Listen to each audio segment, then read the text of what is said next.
Seigneur Jésus, nous venons vers toi parce que tu es venu vers nous, Seigneur, et que tu as enchanté nos âmes et nos cœurs, que tu as pris sur toi toutes nos fautes, Seigneur, que tu les as balayées dans ton sang, Seigneur, que tu nous as purifiés et que tu as changé nos cœurs de pierre en cœurs de chair, Seigneur, afin que nous puissions crier à toi, Seigneur, sauve-moi.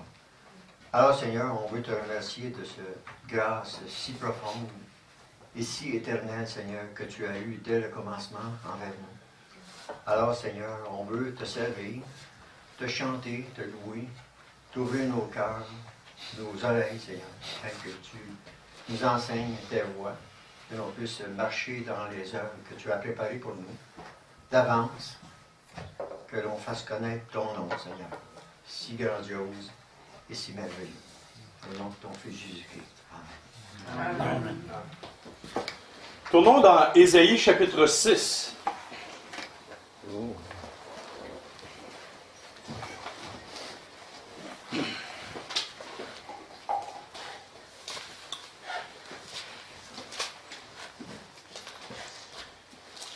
Le titre du message ce matin, c'est « Comment devenir un véritable serviteur, reconnu devant Dieu et le demeurer ». Ce message s'adresse pour les pasteurs. Ce message s'adresse pour toute personne qui désire être un serviteur de Dieu ou une servante. On dit-tu une serviteuse ou bien une servante? Je savais, c'était juste pour savoir si vous le saviez. Une servitateuse, comme les jeunes disent. Non, une servante de Dieu, un serveur, un servant ou un serviteur, peu importe le mot que vous utilisez. Et surtout le demeurer. Quand on regarde aujourd'hui, en 2018, et l'année passée c'était pareil, puis en 2019, je vous assure que ça va être encore pareil. Quand on regarde à la télévision, sur Internet, des grands prédicateurs, on dit, hey, ces hommes-là, c'est des serviteurs de Dieu. On regarde les apôtres dans la parole de Dieu, hey, wow, eux autres, c'était des serviteurs de Dieu. L'apôtre Paul, c'était un serviteur de Dieu.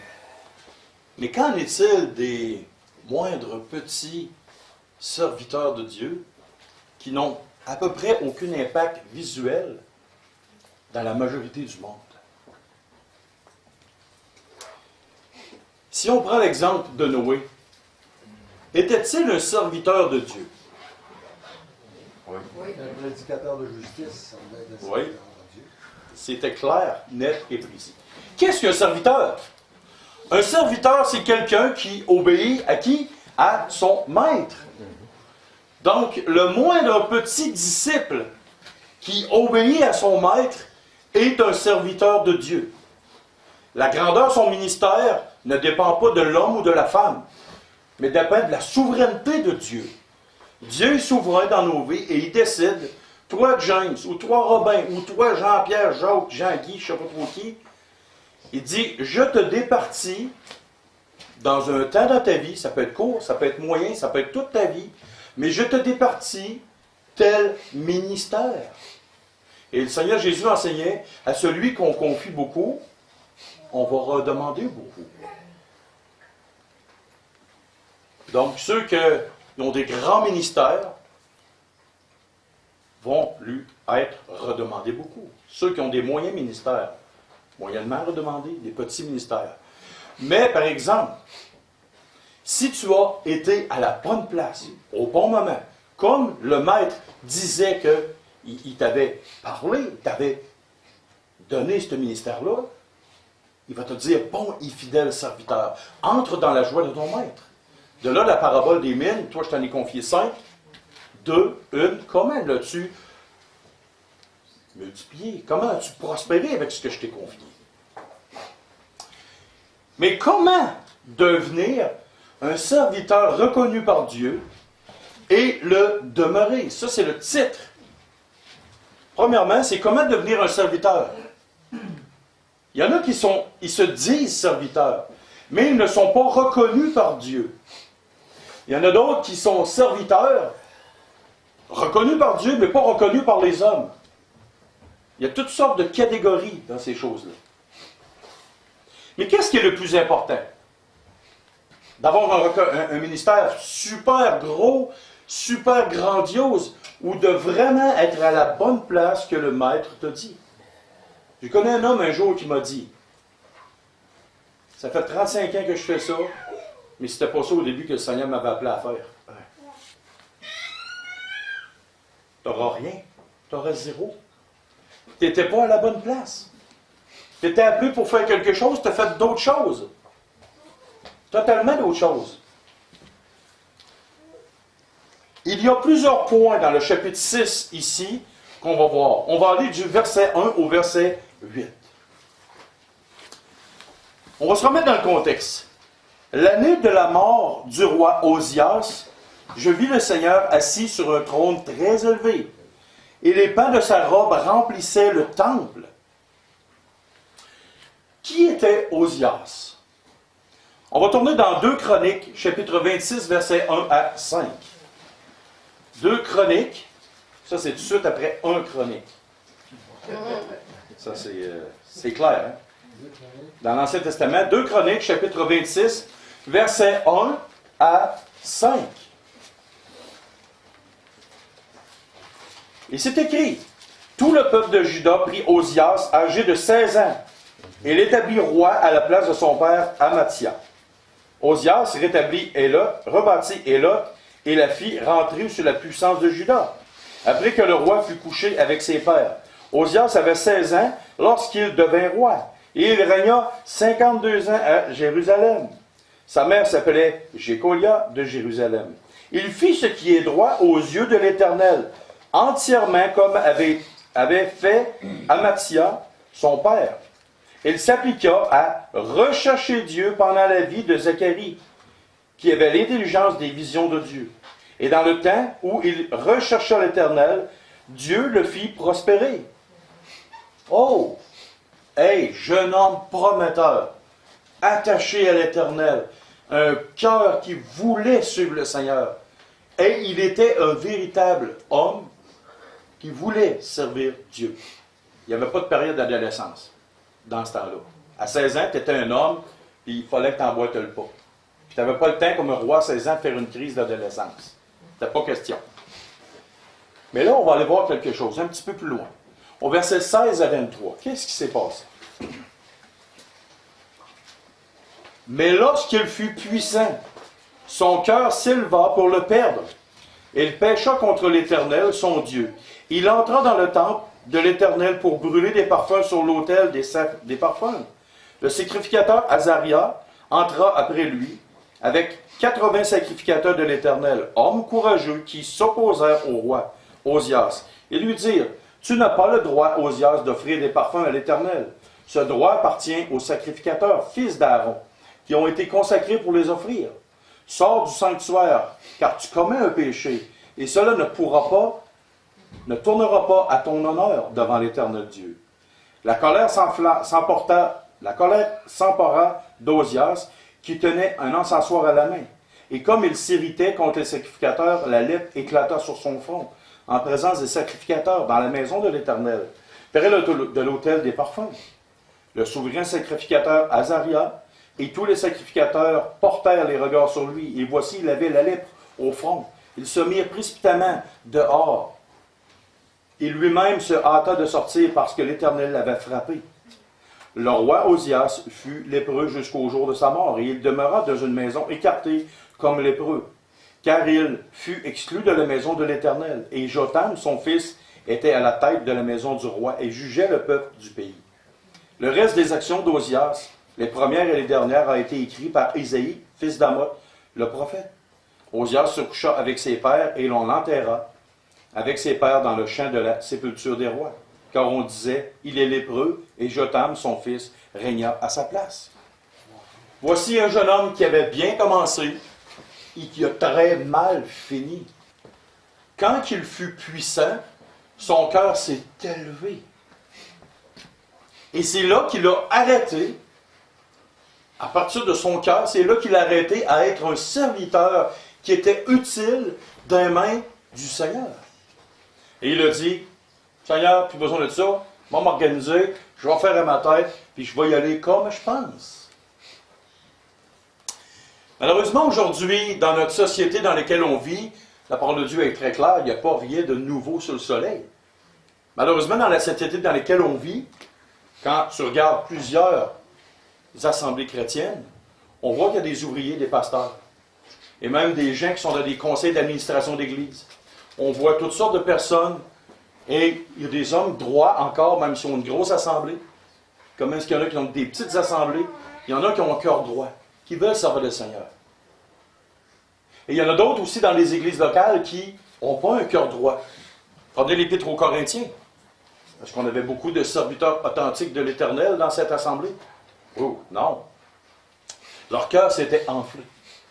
La base pour être un bon serviteur de l'Éternel, c'est quand ton cœur est surveillé, écrasé, broyé dans les mains de Dieu. À ce moment-là, tu peux être un véritable serviteur de Dieu. Et c'est pas quand ça va bien que le véritable serviteur de Dieu, ce qu'il est au fond de lui-même, c'est pas là que ça sort. C'est quand ça va mal, quand il a des épreuves, quand il subit des choses. C'est là que le véritable caractère du serviteur de Dieu est démontré. Mais voici des trucs pour devenir un serviteur. Ce n'est pas des trucs, c'est l'essentiel même de la chose. Que tu sois jeune, vieux, moyen, chauve, avec des cheveux. Voici l'essentiel même dans le texte d'Ésaïe pour rester, pour être reconnu comme un véritable serviteur et pour rester et demeurer jusqu'à la fin de ta vie. La première des choses, l'année de la mort du roi Osias, je vis le Seigneur assis sur un trône très élevé. Les pans de sa robe remplissaient le temple.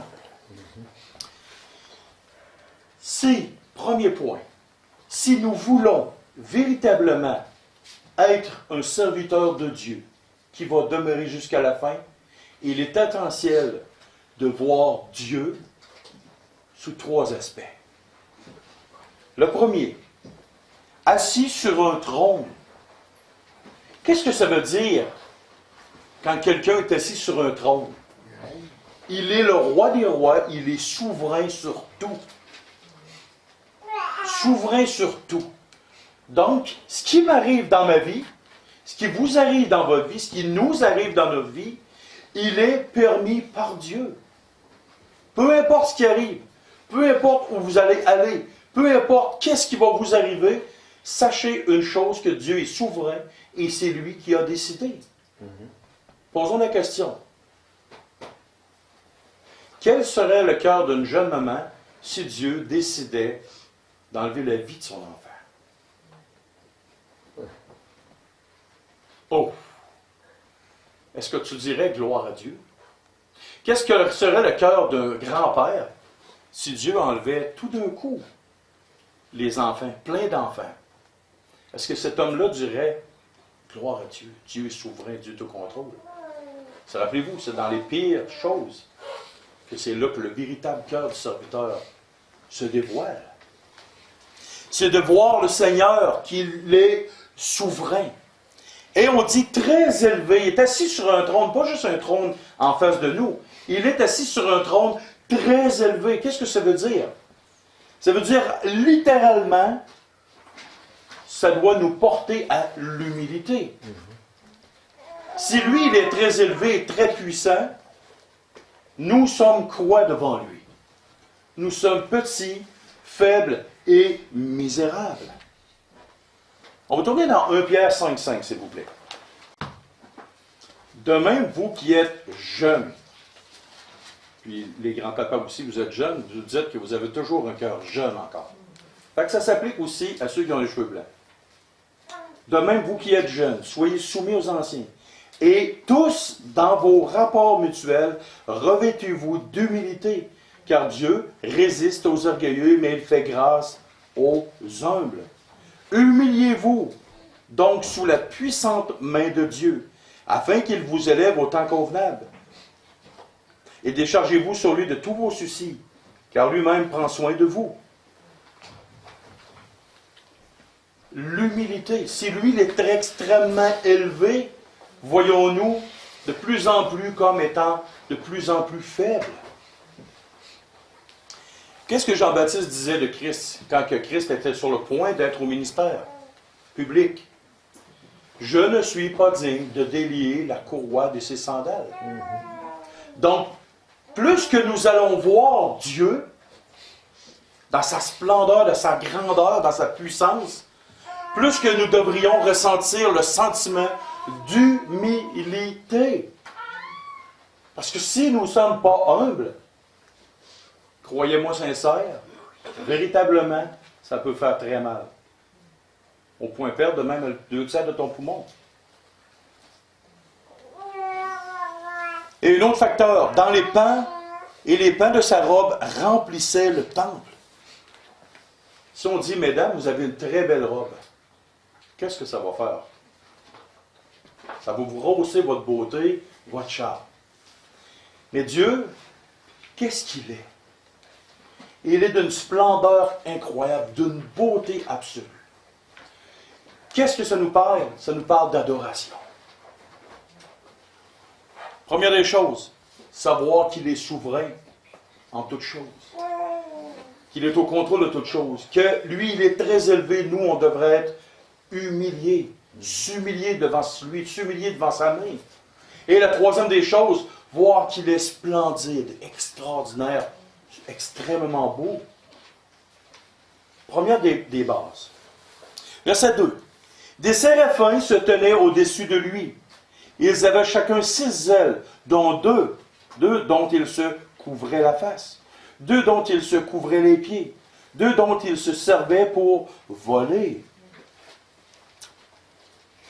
On va tourner dans Job chapitre 4.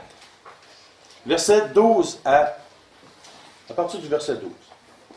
Job chapitre 4, verset 12, peut-être même jusqu'au verset 21. Hey, des anges, c'est extraordinaire. C'est grandiose, des séraphins. C'est comme au top, le top des tops. Job chapitre 4.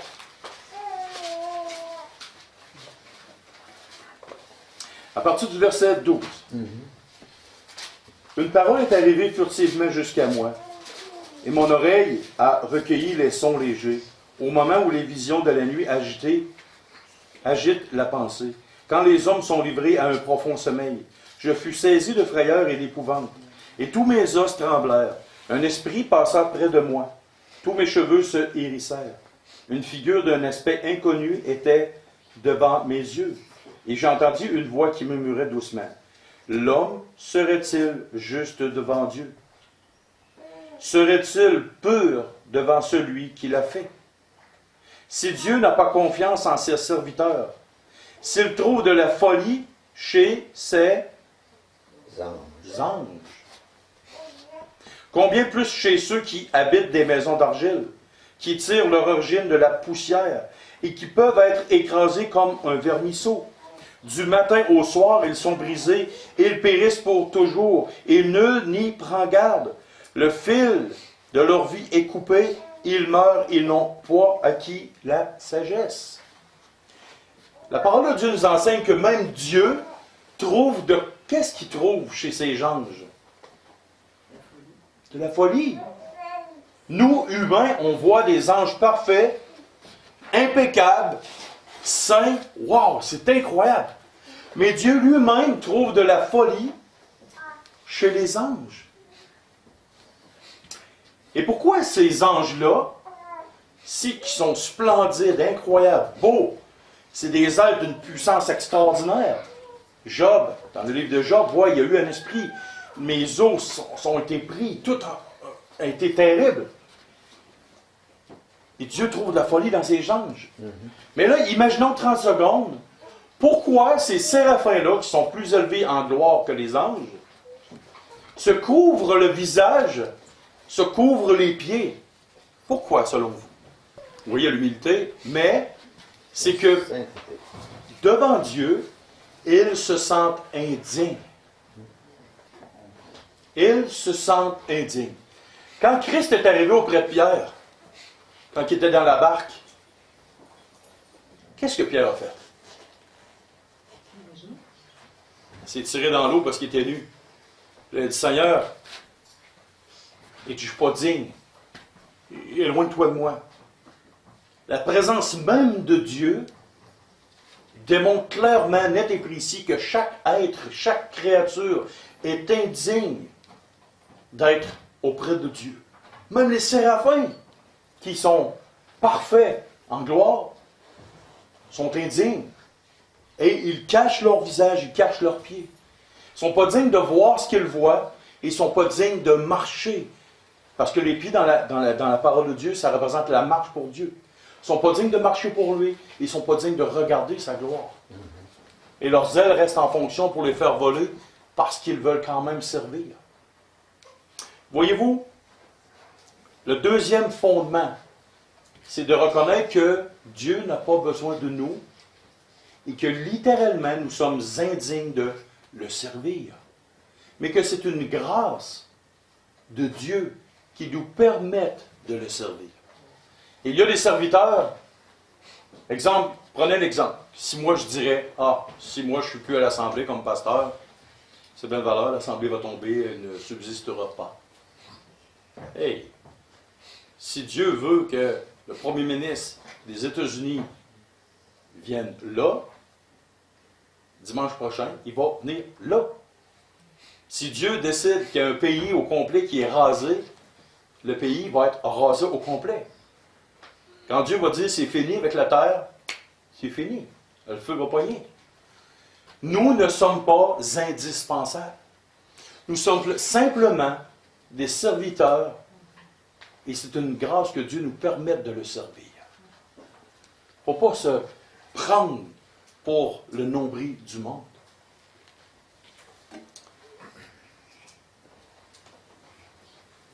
Verset 3. Ils criaient l'un à l'autre. Et je pourrais dire que vous pourriez aller voir d'autres versets. Je vais vous les citer, vous pourrez les lire chez vous. Luc chapitre 3, versets 15 à 17. Luc 17, versets 7 à 10. Et Jacques chapitre 4, versets 5 à 10. Un petit devoir qui a un rapport avec ce qu'on vient de dire. Verset 3. Ils criaient l'un à l'autre et disaient, Saint, Saint, Saint est l'Éternel des armées. Toute la terre est pleine de sa gloire. Les portes furent ébranlées dans leur fondement par la voix qui retentissait, et la maison fut remplie de fumée.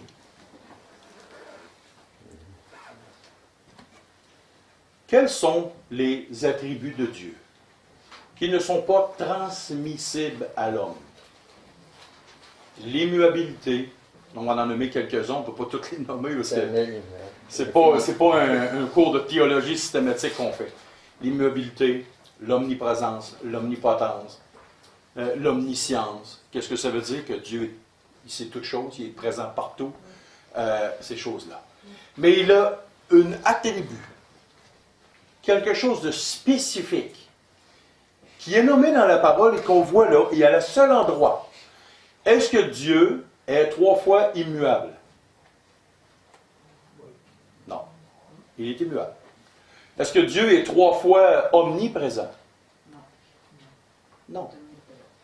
Il est omniprésent. Point. Mais pourquoi la parole de Dieu dit il est comme 3 fois saint? Saint, saint, saint est l'Éternel. Ça pourrait être une idée, vous l'avez déjà entendu. Mais, pourquoi? Parce que la sainteté de Dieu, qu'est-ce que la sainteté? C'est la perfection totale. On entend? Quand tu dis quelqu'un, nous sommes comme croyants rendus saints, irréprochables, mais est-ce que nous sommes 3 fois saints? Non. On est loin. Il y a juste ma femme qui est d'accord que je suis parfait. Ça me le dit souvent. Et que tu es parfait, et que tu es gentil.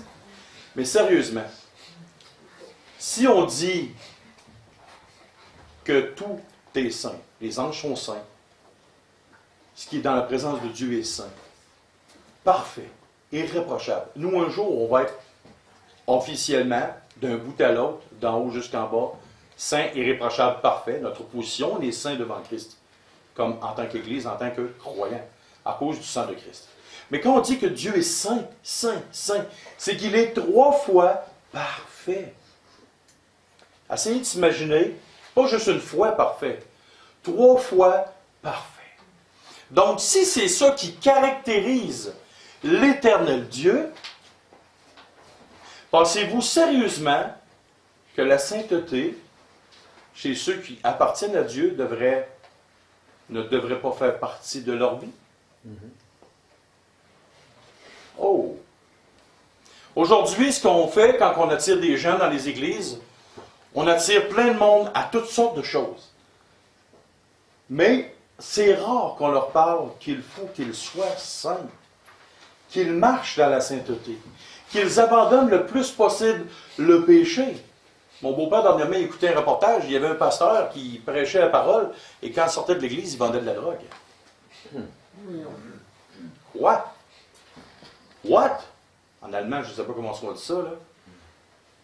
Voyez-vous, tu peux pas... Autrement dit, au Québec, on a une expression qui dit qu'il faut que les bottines suivent les babines.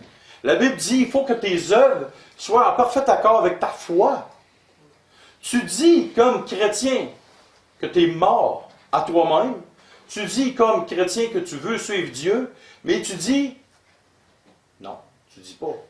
Tu fais exactement le contraire de ce que tu dis que tu es. Tu dis que tu es saint irréprochable, mais d'un autre côté, tu marches tout croche. Il faut absolument avoir la perspective, si on veut vraiment être un serviteur de Dieu, fixer comme but dans notre cœur, dans notre être, toujours la perfection. Et rien de moins. Christ, qu'est-ce que Christ disait? Soyez parfaits comme votre Père céleste est parfait. La barre, c'est ça. L'ultime but à atteindre, c'est ça. Et là, vous allez me dire, James, tu es complètement fou, il n'y a pas personne qui peut atteindre ça. Et vous avez raison. Mais moi, je vais vous dire une chose. Est-ce que notre but, si on dit, oh, juste là, on va aller chercher toujours à s'améliorer pour aller plus loin? Non. Qu'est-ce qu'un coureur olympique? Là, on est des Olympiques. Qu'est-ce qu'un coureur olympique cherche toujours à faire? Oui, mais... avoir la médaille d'or, OK. Mais qu'est-ce qu'il fait à tous les semaines pendant 4 ans? Répondez-moi. Et une particularité. Tous les athlètes, c'est la même. Améliorer toujours leur propre performance.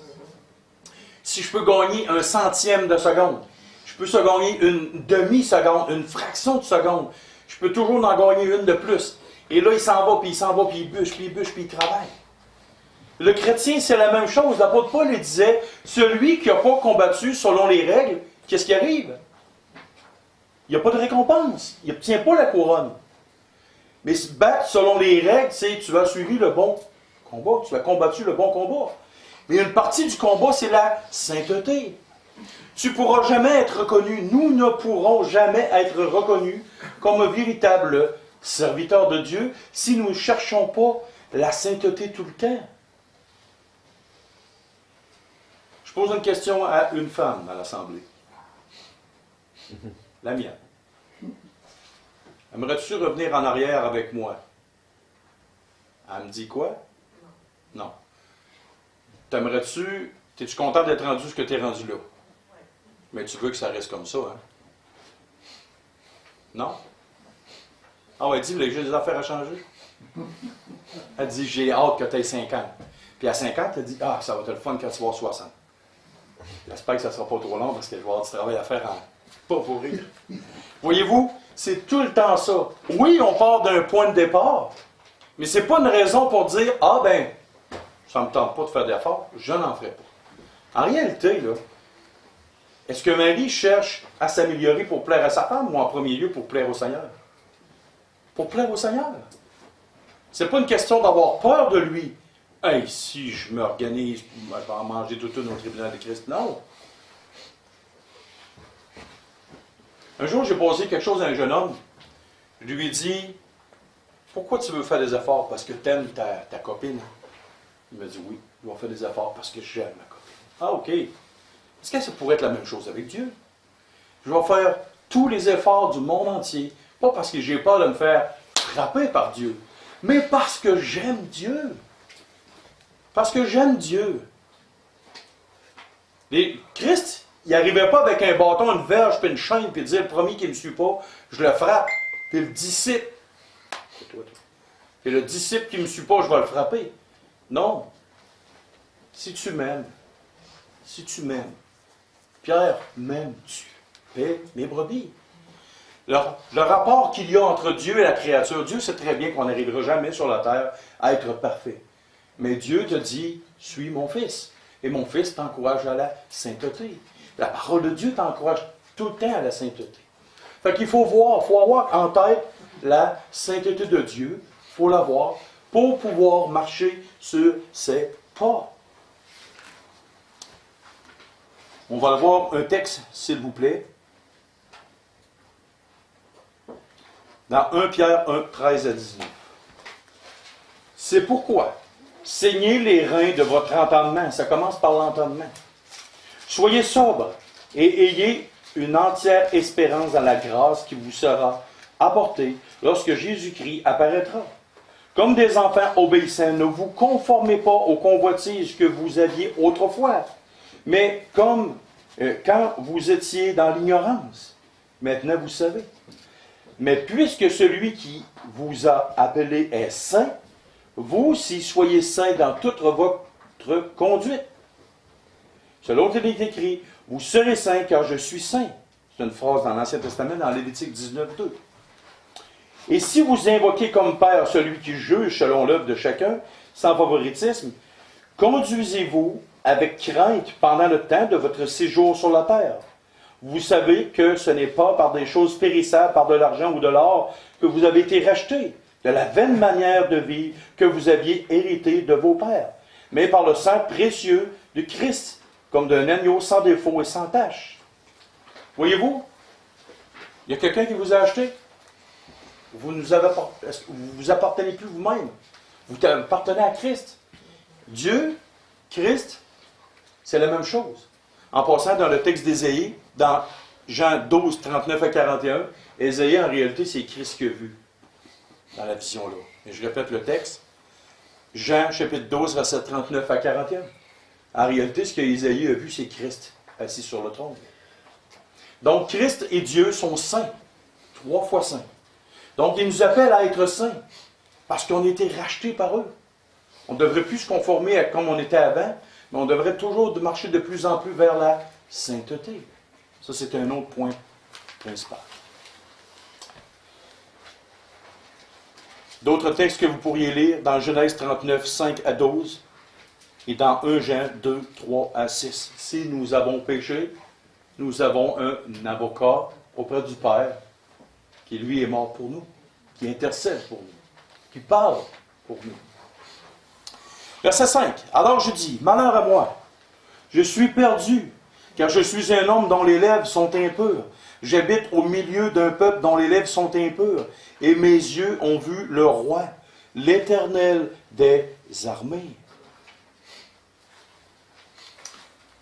Qu'est-ce qui est arrivé quand Ésaïe a vu Christ et a vu Dieu sur le trône très élevé? Il a reconnu ces choses-là, il a vu ces choses-là, et il a dit, malheur à moi, je suis perdu. Qu'est-ce que ça nous enseigne? Ça nous enseigne à reconnaître notre faiblesse et notre incapacité devant Dieu. On est faible et incapable. Voir le roi, l'Éternel des armées, dans tout ce qu'il est, amène nécessairement l'homme à revenir en lui-même et à dire, oh, je suis tellement tout croche, tellement pas bon. Je suis tellement tout de travers comparativement de la sainteté, de la beauté, la gloire de Dieu et ces choses-là. Quand Jean-Baptiste, rappelez-vous toujours l'exemple de Jean-Baptiste. Il a dit, hey, non, c'est moi qui ai besoin d'être baptisé. Il faut que tu te baptises. Il a vu tellement son incompétence. Comment est-ce qu'il était incompétent, comment est-ce qu'il était pas bon, comment est-ce qu'il était faible et misérable devant Dieu. Levez la main dans vos cœurs, ceux Quelle question qui s'en vient. Ceux qui, en lisant la parole un jour, ont littéralement pleuré tout seul. Ah, Robin le fait. Bon, ben, levons la main. Ceux qui ont déjà pleuré en lisant les Écritures, en disant « Seigneur, je suis tellement tout croche. » Si ça vous est jamais arrivé, c'est-à-dire que vous n'êtes pas un enfant de Dieu. Et vous avez besoin de repentance. Et si ça vous est déjà arrivé, sachez une chose, que vous êtes un serviteur de Dieu. Ça peut nous arriver alors. Honnêtement, Robin, quand j'ai préparé le message, ça m'est arrivé. Parce que quand tu vois toute la grandeur, la splendeur de Dieu, tu ne peux pas faire autrement que de dire « Hé, ça n'a pas de sens. Comment est-ce qu'on est tout croche? Comment est-ce qu'on est de travers? » Et c'est ça que Dieu veut. Dieu veut pas avoir des orgueilleux. Dieu veut pas avoir des hommes qui sont, ou des femmes qui sont parvenus et arrivés. Imaginez-vous que quelqu'un d'aveugle, dans le temps de Jésus arrivait et il a dit « Qu'est-ce que tu veux que je fasse? » Et là, la personne a dit « J'aimerais ça que tu m'aides à redevenir voyant. » OK? Jésus, bon, c'est correct. Tu vas faire 50% de la job, puis toi, tu vas faire l'autre moitié de la job. Ou un quadraplégique sur son lit qui ne bouge pas, ça fait des années. Ouais, j'aimerais ça, Seigneur, que tu m'aides à me relever debout. Tu sais. Fais 50% de la job, puis moi, je vais faire l'autre 50%. Bon, mon ami, si tu aurais fait 50% de la job, tu serais déjà assis, il te manquerait rien que les jambes. Fait que là, Jésus, il aurait fait le reste, puis ça aurait été correct. On est incompétent. On ne peut pas rien faire. Qui peut me dire qu'est-ce qui va arriver tantôt en sortant de l'Assemblée pour chacun d'entre vous? Est-ce quelqu'un qui est capable de faire ça? Qui peut dire la prochaine phrase que je vais dire? Le mot, c'était patate. Voyez-vous? On n'est même pas maître de la seconde de ce qui s'en vient après nous. Comment on peut penser être le maître de quelque chose dans nos vies? C'est impossible. Et c'est ça que le Seigneur veut. Par ces choses-là, il veut nous faire réaliser notre incompétence. Il veut nous faire réaliser qu'il est saint, qu'il est formidable et qu'il est au contrôle de toutes choses. Et quand nous voyons le roi des rois, pas avec les yeux physiques, mais avec les yeux du cœur, quand nos cœurs se rouvrent et qu'on voit le roi des rois dans ce qu'il est vraiment, toute notre personne diminue à l'extrême. Et on a le même résultat que Ésaïe, malheur à moi. Je suis tout croche, je suis perdu. J'ai besoin de toi, Seigneur. Et verset 6. Mais l'un des séraphins vola vers moi, tenant à la main une pierre ardente, qu'il avait prise sur l'autel avec des pincettes. Il a touché ma bouche et dit, « Ceci a touché tes lèvres, ton iniquité est enlevée et ton péché est expié. » Quel était cette fameuse autel-là? Pardon, Mme Lacasse? Répétez-le, mais plus fort. L'autel des sacrifices. Et qu'est-ce qu'était cette fameuse autel des sacrifices? Quand la personne rentrait dans l'enceinte de la tente du tabernacle, qu'y avait-il en rentrant? Tu rouvres les rideaux, tu rentres. On ne parle pas dans le tabernacle, mais on parle dans l'enceinte. Les 12 tribus d'Israël étaient autour, tu rentrais. Et qu'est-ce que tu avais? Tu avais l'autel des sacrifices.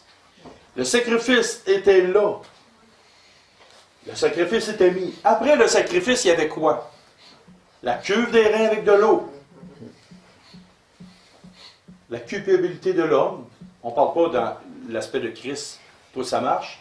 On parle de la marche en parallèle de l'homme.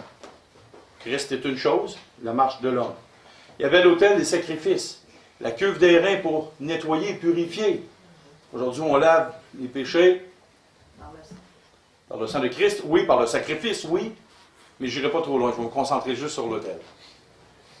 Qu'est-ce qui est arrivé? Il a pris une pincette, un chardon ardent, il a touché ses lèvres. Qu'est-ce que ça veut dire? Qu'est-ce que ça peut signifier pour nous dans notre vie? Il s'est rendu compte de son état de péché, de son insuffisance, de son incompétence. Il était tout croche, pécheur, perverti, tout partout. Pourtant, il était un homme qui était sauvé. Il était à Dieu. Mais là, il s'est rendu compte de son état à l'intérieur. Il ne pouvait pas marcher pour Dieu.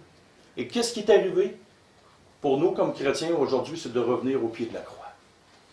Dans le temps, il y avait l'autel des sacrifices, que les hommes venaient pour amener les sacrifices d'animaux pour pouvoir être purifiés et repartir dans la marche. Les Israélites dans l'Ancien Testament. Et aujourd'hui, nous, comme chrétiens, si on veut remarcher avec Dieu, il faut revenir à la croix, au pied de Christ, pour avouer nos transgressions. Et David a dit ça. Tant ce longtemps que je me taisais, la main de l'Éternel s'apaisantissait sur moi. Mais quand j'ai avoué mes transgressions à l'Éternel, ouf, là, il y a un poids et un fardeau qui est parti. Et là, l'homme a été remis en communion avec Dieu. Et là, c'est correct. Maintenant, le verset 8, et on va terminer avec ça. J'entendis la voix du Seigneur disant, « Qui enverrai-je et qui marchera pour nous? » Je répondis, « Me voici, envoie-moi. » Donc, avez-vous remarqué une chose? Tous les versets avant étaient pour que l'être, le serviteur de Dieu, soit transformé avant quoi? Avant de servir. Si vous servez, puis après ça, vous voulez être transformé, oubliez ça.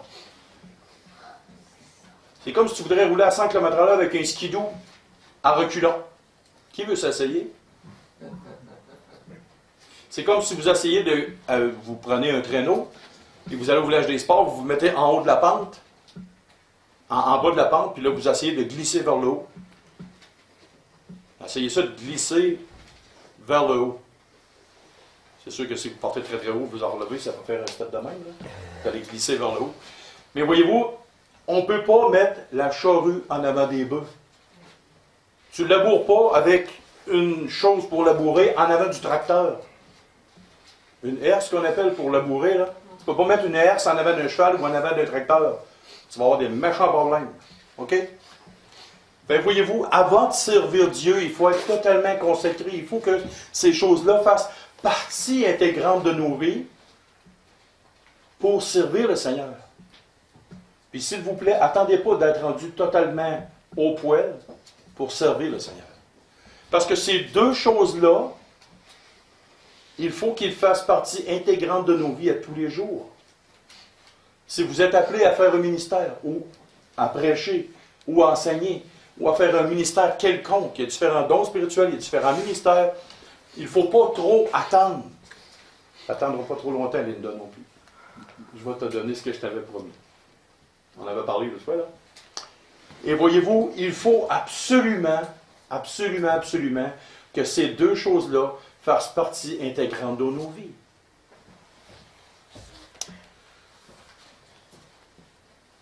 Alors, si on résume, et quand vous regardez du verset 9 jusqu'au verset 13, on a une prophétie du Seigneur Jésus ici, qui parle du Seigneur Jésus. Mais,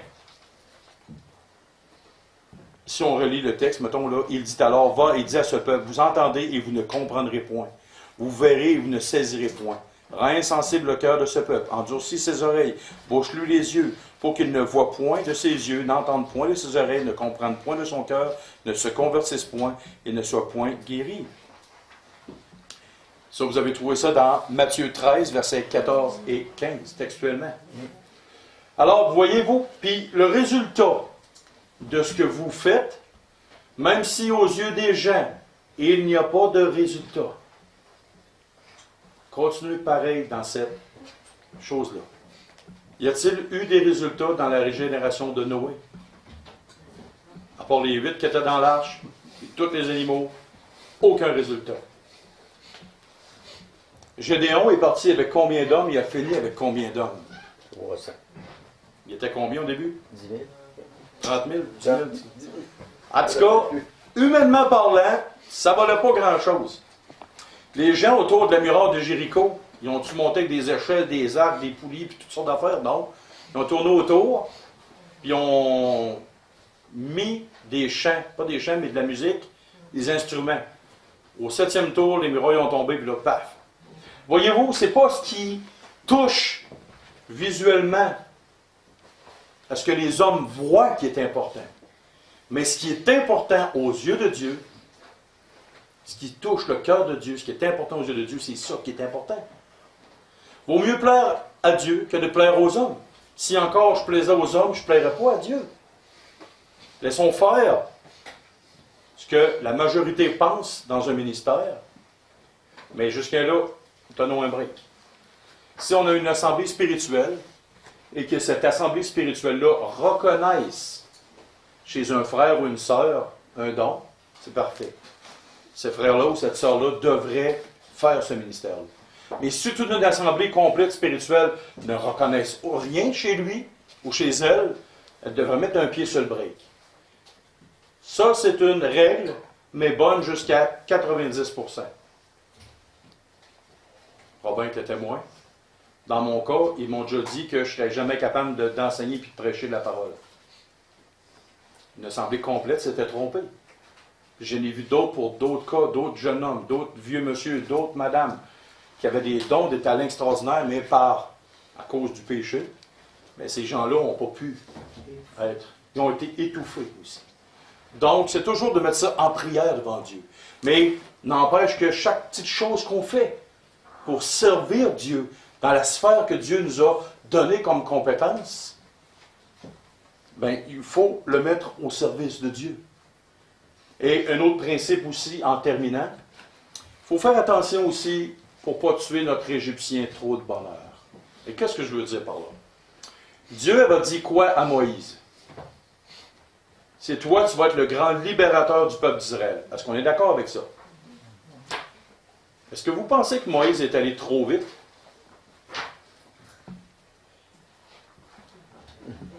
Ça lui a juste coûté 40 ans d'aller trop vite. Il est allé en Égypte, il a vu le premier Égyptien, toi, attends, Dieu m'a envoyé, Dieu me confié une mission. Ben oui, c'était vrai. Il avait parlé, il a vu Dieu face à face, bon, parfait. Pas un Égyptien, bang, tue l'Égyptien, il l'enterre dans le sable, il se fait pogner, oups, qu'est-ce qui est arrivé? Il a reculé 40 ans son ministère. Il a tué l'Égyptien trop vite. S'il avait entendu quelques semaines, qu'est-ce qui aurait arrivé? Il n'aurait pas passé 40 ans dans le désert à attendre. Mais malgré ça, Dieu n'était pas mal pris. Parce que Dieu a pris 40. Dieu a donné 120 ans de vie à Moïse. Les premières 40 années, Moïse a pensé qu'il était quelqu'un. Les 40, la deuxième partie, les 40 ans suivants, Dieu a démontré à un homme, Moïse, qu'il n'était rien devant lui. Et les principes que je viens de vous dire là, c'est ça qu'il a appris. Et ensuite, la dernière partie, le dernier 40 ans, Dieu a pris un homme qui n'était rien à ses propres yeux et il a montré à Moïse qu'est-ce que lui, Dieu, pouvait faire au travers d'un homme quand Dieu est au contrôle. Voyez-vous? Moïse a tué son Égyptien trop vite. Mais d'un autre côté, il y a des gens qui breakent tellement le monde, c'est que la nation des Égyptiens aura le temps d'avoir des enfants 3 fois, puis après ça, ils restent servir le Seigneur. Il faut toujours garder un juste équilibre. Pas aller trop vite, mais pas non plus. Il y a des chrétiens qui c'est des prières éternelles et ils ne font jamais rien. On va prier, on va demander au Seigneur qu'est-ce qu'il pense là-dessus. Et de l'autre côté, ils s'endorment sur la prière. 25 ans après, tes voix, ils ont de la mousse après la face. Ils sont pris dans leur chaise avec de la mousse. Et là, pire, j'attends encore la réponse de Dieu. Mais mon ami, qu'est-ce que tu fais? Et je vais vous conter une petite blague, mais une petite blague qui est très sérieuse. À un moment donné, il y a un homme qui s'en va à une place dans le monde et il prend le bateau. Il y a une grande tempête et cet homme-là tombe à la mer. Et à un moment donné, cet homme-là, il prie « Seigneur, délivre-moi, je suis prêt à te servir, je veux te servir. Puis si tu me sauves la vie, je vais te servir, mais délivre-moi. » OK, parfait. Dieu entend sa prière. Et là, quelqu'un avait arrivé avec une chaloupe, en plein milieu de l'océan. Je ne sais pas ce qu'il faisait là, mais il était là. Il arrive avec sa chaloupe, et là, il dit, viens, abattre ma chaloupe. Non, non, non, Dieu va me sauver. Dieu est grand, Dieu est puissant. Je lui ai dit que je le servirai. Pas de problème. La chaloupe, elle s'en va. À un moment donné, il y a un plus gros yacht qui arrive. Là, il commence à avoir des bouillons. Non, non, non, c'est correct, va-t'en, Dieu va me sauver, Dieu va me sauver. Et à un moment donné, un paquebot qui arrive, là, la garde côtière arrive, puis tout ça, puis wow, là, le gars il était sauvé. Là, il dit, non, allez-vous-en tous, Dieu va me sauver. Et le gars meurt. Le gars arrive au ciel. Oh, mais Seigneur, je t'avais demandé de me sauver. Je te disais que je voulais te servir. Mais le Seigneur il a dit, écoute, par 3 reprises, je t'ai envoyé des gens pour t'entourer, pour t'aider, te faire réfléchir, te parler, être avec toi, faire une équipe avec toi. Mais j'ai toujours pensé, tu as toujours pensé que tu n'avais pas besoin des moyens que je te donnais, que je t'ai envoyés. Maintenant, ben, trop tard, tu ne peux plus me servir sur la terre. Voyez-vous? Prions.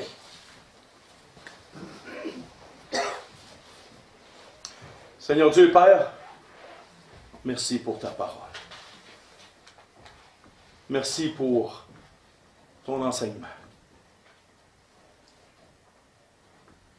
Cette semaine et pour le reste de notre vie, Père,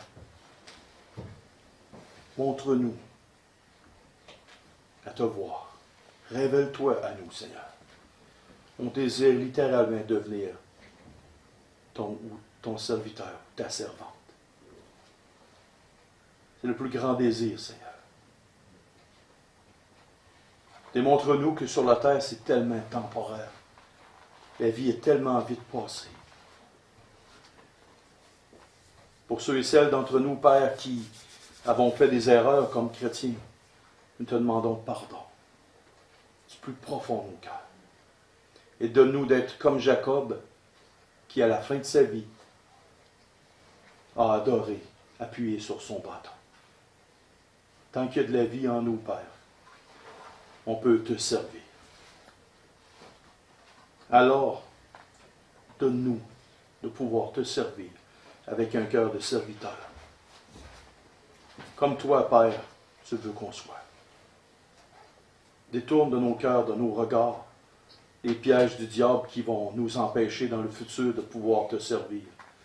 Donne-nous littéralement d'avoir ce réflexe de se tourner toujours vers toi.